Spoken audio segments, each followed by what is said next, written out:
বাটাবাটি করার ঝামেলা ছাড়াই খুব সহজ উপায়ে কাঁঠাল বীজের ভর্তা কিভাবে তৈরি করবেন সেই রেসিপিটা নিয়েই কিন্তু হাজির হয়ে গেছি। একেবারেই ঝামেলাবিহীন আর খেতে হবে এত সুস্বাদু। এইভাবে সহজ উপায়ে ভর্তা তৈরি করা আগে থেকে জানতেন কি না কমেন্ট করে জানাতে কিন্তু ভুলবেন না। চলুন তাহলে আর কথা না বাড়িয়ে মূল রেসিপিতে চলে যাই। এইদিকে চুলায় একটা ফ্রাই প্যান নিয়েছি আর ফ্রাই প্যানের মধ্যে আমি কাঁঠাল বীজগুলো নিয়েছি। আর কাঁঠাল বীজগুলো কিন্তু আগে থেকে আমি খোসা ছাড়িয়ে নিচ্ছি। আর কিছু বীজ কিন্তু আমি মাঝখান থেকে কেটেও নিয়েছি। আস্তা কিংবা কেটে যে কোনো একভাবে নিলেই কিন্তু হবে। এবার আমি চুলা জ্বালিয়ে কাঁঠাল বীজগুলো প্রথমে টেলে নিব। কোনোভাবেই কিন্তু কাঁঠাল বীজগুলো পুড়িয়ে ফেলা যাবে না। মাঝারি আছে কাঁঠাল বীজগুলো খুব ভালো করে টেলে নিতে হবে। তো প্রায় 5 থেকে 6 মিনিট টাইম লাগবে কিন্তু কাঁঠাল বীজগুলো ভাজতে। তো কাঁঠাল বীজগুলো কিন্তু আমার ভাজা হয়ে গেছে, দেখেই বুঝতে পারছেন। আর ভাজা হওয়ার পর কাঁঠাল বীজে কিন্তু অসংখ্য ফাটল দেখা যাচ্ছে, দেখেই বুঝতে পারছেন। এবার এই কাঁঠাল বীজের মধ্যে আমি অ্যাড করে দিচ্ছি বেশ কিছু চীনাবাদাম। এটা টোটালি অপশনাল, আপনারা চাইলে স্কিপ করতে পারেন। তবে চীনাবাদাম ব্যবহারে কিন্তু কাঁঠাল বীজের ভর্তার টেস্ট দ্বিগুণ বেড়ে যায়। চীনাবাদামগুলো যেহেতু আগে থেকে ভাজা ছিল তার জন্য আমি একেবারে শেষে অ্যাড করেছি। শুধুমাত্র কোনো রকম গরম করে চুলা থেকে নামিয়ে নেব। এবার আমি অন্য একটা পাত্রে কাঁঠাল বীজগুলো রেখে হালকা ঠান্ডা করে নিব। তবে একেবারে ঠান্ডা করা কিন্তু যাবে না।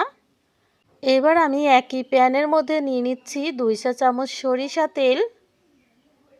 তেলটা ভালো করে গরম হয়ে আসলে আমি দিয়ে দিচ্ছি বেশ কয়েকটা শুকনো লঙ্কা। আমি এখানে অল্প পরিমাণ শুকনো লঙ্কা ব্যবহার করছি, কারণ আমি এখানে কাঁচা লঙ্কা ব্যবহার করব।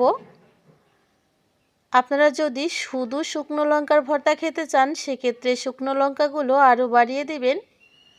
তো আমার লঙ্কাটা ভাজা হয়ে গেছে, তুলে নিচ্ছি। এবার আমি দিয়ে দিচ্ছি কাঁচা লঙ্কা। তো আমি এখানে প্রায় 6 থেকে 7টা কাঁচা লঙ্কা নিয়েছি আর 1 মুঠো রসুন দিয়ে দিচ্ছি।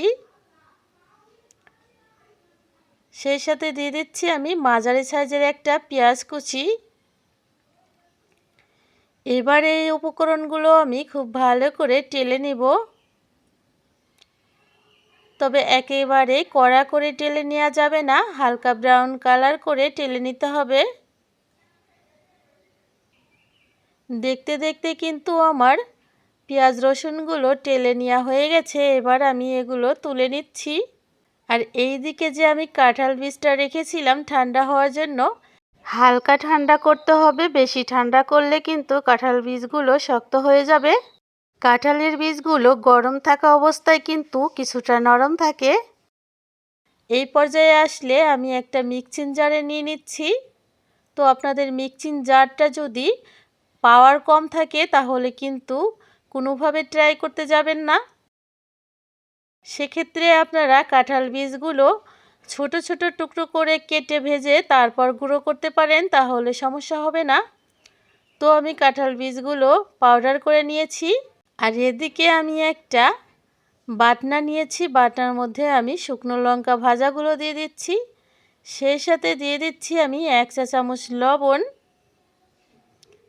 এবার আমি মরিচটা লবণের সাথে খুব ভালো করে ডলে মিশিয়ে নেব। মিশিয়ে নেওয়া কিন্তু হয়ে গেছে। এবার আমি নিয়ে নিচ্ছি ভেজে নেওয়া পেঁয়াজ লঙ্কা রসুন। এবার এই লঙ্কা পেঁয়াজটা খুব ভালো করে ম্যাশ করে নিতে হবে বাটনার সাহায্যে। একটু সময় নিয়ে সমস্ত উপকরণ আমি খুব ভালো করে ম্যাশ করে নিচ্ছি। দেখেই বুঝতে পারছেন আমি কিভাবে ম্যাশ করে নিচ্ছি, ঠিক সেম প্রসেসে ম্যাশ করে নিতে হবে।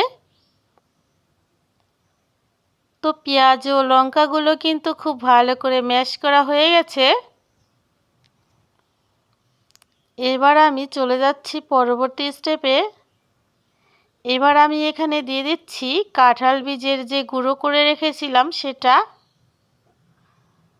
তো প্রথমে আমি পেঁয়াজ ও লঙ্কার সাথে কিছুটা মিলিয়ে দিচ্ছি। আর এই মুহূর্তে চাইলে আপনারা এখানে পানি ব্যবহার করতে পারেন, আবার চাইলে শুধুমাত্র সরিষার তেল দিয়েও ভর্তাটা তৈরি করতে পারেন। তবে আমি এখানে দিয়ে দিলাম 2 টেবিল চামচ নর্মাল পানি, আর দিয়ে দিচ্ছি মাঝারি সাইজের একটা পেঁয়াজ কুচি, সেই সাথে বেশ কিছু ধনিয়া পাতা এবং 2 চা চামচ সরিষা তেল। এবার আমি এই উপকরণগুলো দিয়ে খুব ভালো করে ডোলে মিক্স করে নিব। এই কাজটা কিন্তু একটু সময় নিয়ে করতে হবে। প্রায় 2 থেকে 3 মিনিট সময় নিয়ে এই ভর্তাটা ঠিক এইভাবে ম্যাশ করে নিতে হবে।